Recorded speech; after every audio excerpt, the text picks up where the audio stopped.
एक बिटिया का जब जन्म होता है ना, नींव उसी जगह खराब करने लगते हैं लोग हंसी मजाक में ही सही ये कहना शुरू कर देते कि सास के घर जाओगे तब पता चलेगा, यहां खूब कर लो, जब सास के घर पहुंचोगे ना तब मालूम पड़ेगा। यानी मानसिकता पहले से ही खराब करना शुरू कर देते हैं कि सास का घर तो खराब ही होगा। ये बिल्कुल गलत है। ऐसा इस कुरीति को और इस बिना मतलब के मजाक को भी बंद कर देना चाहिए। मैं सत्य कहूं, सास मतलब क्या? तुम लोग ही तो, तुम भी तो कभी सास होंगे, तुम्हारे भी तो बच्चे हैं, तुम भी तो बहुएं लाओगे। वो बिल्कुल क्रम है। सास भी कभी बहू थी वाला टाइप ना। वो सास भी कभी, उनकी भी कोई सास थी और तुम भी कभी किसी की सास होंगी। सास का घर बुरा ही होगा ऐसा निश्चित नहीं है, ऐसा जरूरी नहीं है, अच्छा भी हो सकता है। आप माहौल बनाने का प्रयास करो। कुछ गलती सास की है तो कुछ गलती बहू की भी तो है। दोनों मेल जोल बनाकर काम करें, दोनों अपने अपने आप में प्रयास करें, प्रयत्न करें तो माहौल अच्छा हो जाएगा। जरा सोच कर देखो, कोई बहू बार बार सास को माँ माँ कहकर उसकी तरफ जाती रहे तो कोई बिल्कुल राक्षस योनि का ही होगा जो उसको प्रेम से कभी हृदय से न लगाएगा। हाँ, प्रेम तो सर्प को विष उगलने से मना कर देता है। प्रेम तो शेर को शिकार करने से मना कर देता है। आप कभी बाहर विदेशों में जाकर देखें, लोग शेर को घर में पाल लेते हैं, खिलाते मांस ही हैं, लेकिन वो इंसान को नहीं खाते। आदमखोर नहीं है, वो मांस ही खाते हैं लेकिन इंसान को नहीं खाते। प्रेम अगर नरभक्षियों को भी अच्छा बना सकता है, प्रेम अगर पत्थर से जल निकाल सकता है, प्रेम अगर, तुम्हें पता पुरुष मतलब क्या होता है? पुरुष मतलब एक अक्खड़ कंकड़ों से भरा हुआ कलश। क्या पुरुष मतलब? कंकड़ों से भरा हुआ एक कलश जिसमें आवाज है सिर्फ, प्रेम नहीं है। उसमें प्रेम की गंगा उस कंकड़ वाली जमीन पर तो माताएं बहाती हैं, बेटियां बहाती हैं।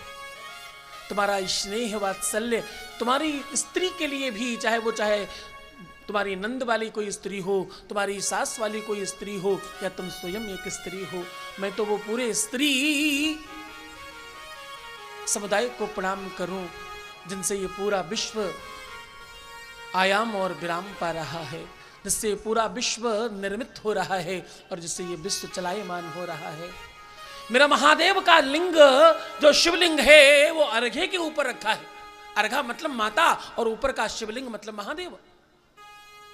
अगर नीचे माता न संभाले तो शिवलिंग कहां रखा जाएगा? हाँ, इसलिए माताओं का बड़ा बल है। मैं सत्य कहूं, वास्तविकता में मेरी बात अगर तुम मानो तो अपनी सास के साथ भी प्रेम किया करो। उस बूढ़ी डुकरिया को क्या ही चाहिए, उसने बिटिया भेज दिया है, अब तुम्हारे रूप में एक छोटी कन्या आई है।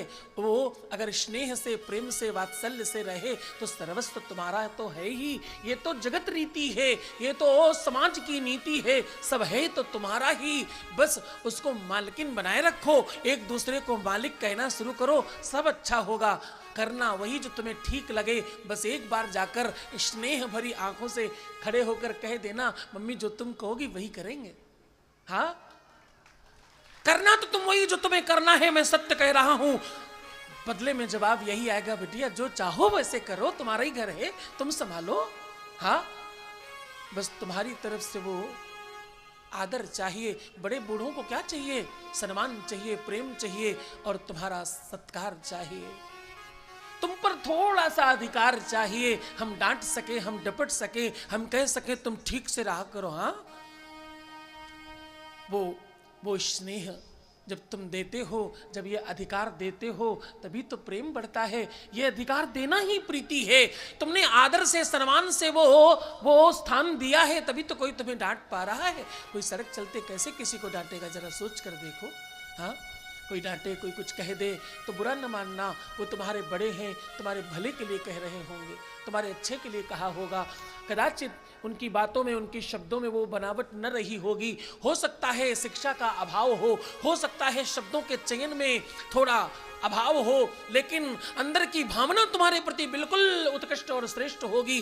तुमको ब्याह के लाए हैं और तुम उत्सव मनाकर लेकर आए हैं, तुम्हें ऐसे ही थोड़ी रखना चाहते। तुम उनके घर की सबसे श्रेष्ठ और सबसे कीमती वस्तु हो, तुम उनका नाज हो, तुम उनका श्रृंगार हो और तुम उनका सिरमौर हो। तुम्हें तो अच्छा बनाकर रखेंगे, बस तुम्हारी तरफ से थोड़ी प्रीति, थोड़ा स्नेह, थोड़ा वात्सल्य मिल जाए, तुम्हारी तरफ से थोड़ा सहयोग मिल जाए, तो मैं सत्य कहूं तुम्हें किसी भी प्रकार का अभाव बिल्कुल नहीं रह जाएगा।